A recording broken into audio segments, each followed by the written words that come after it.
পুজোর আগে ফের দুর্যোগের পূর্বাভাস। সবে দুদিন হলো কমেছে বৃষ্টি, ঘন কালো মেঘ সরিয়ে উঁকি দিয়েছে রোদ। এরই মাঝে ফের বর্ষণ। আবহাওয়া দপ্তর সূত্রে খবর, আগামী সপ্তাহেই দক্ষিণবঙ্গের একাধিক জেলায় ভারী বৃষ্টি হবে। বজ্রপাত সহ মাঝারি বৃষ্টির হলুদ সতর্কতা জারি হয়েছে দক্ষিণবঙ্গে।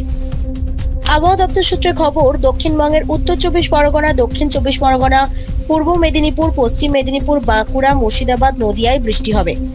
বজ্রপাত সহ বৃষ্টির পূর্বাভাস রয়েছে। যদিও সেভাবে ভারী বৃষ্টি কি হবে না দক্ষিণবঙ্গের কোথাও।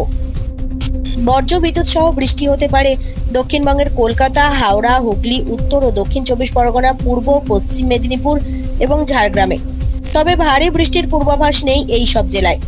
এরপর সোমবার বৃষ্টি হতে পারে দক্ষিণ 24 পরগনা, পূর্ব মেদিনীপুর, পশ্চিম মেদিনীপুর, পুরুলিয়া, বাঁকুড়া, পূর্ব বর্ধমান, পশ্চিম বর্ধমানে। উত্তর 24 পরগনা, দক্ষিণ 24 পরগনা, পূর্ব মেদিনীপুর, পশ্চিম মেদিনীপুরে ভারী বৃষ্টির সম্ভাবনা। ইতিমধ্যেই হলুদ সতর্কতা জারি করেছে আবহাওয়া দপ্তর। ওদিকে অক্টোবরের প্রথম ও দ্বিতীয় সপ্তাহে বাংলায় বৃষ্টি বাড়তে পারে বাংলার জেলাগুলিতে, এমনটাই আশঙ্কা করছে আবহাওয়া দপ্তর। অর্থাৎ পুজোর মধ্যে ফের বৃষ্টির পূর্বাভাস, তবে ভারী বৃষ্টির সম্ভাবনা নেই। আবহাওয়া দপ্তর সূত্রে খবর, ফের একবার ঘূর্ণাবর্ত তৈরি হতে পারে বঙ্গোপসাগরে। শনিবারই নতুন করে ঘূর্ণাবর্ত তৈরির সম্ভাবনা রয়েছে। ঘূর্ণাবর্ত থেকে সোমবার নাগাদ তৈরি হতে পারে নিম্নচাপ। যদিও নিম্নচাপের অভিমুখ সম্পর্কে এখনো কিছু জানা যায়নি। ব্যুরো রিপোর্ট, জেলার বার্তা।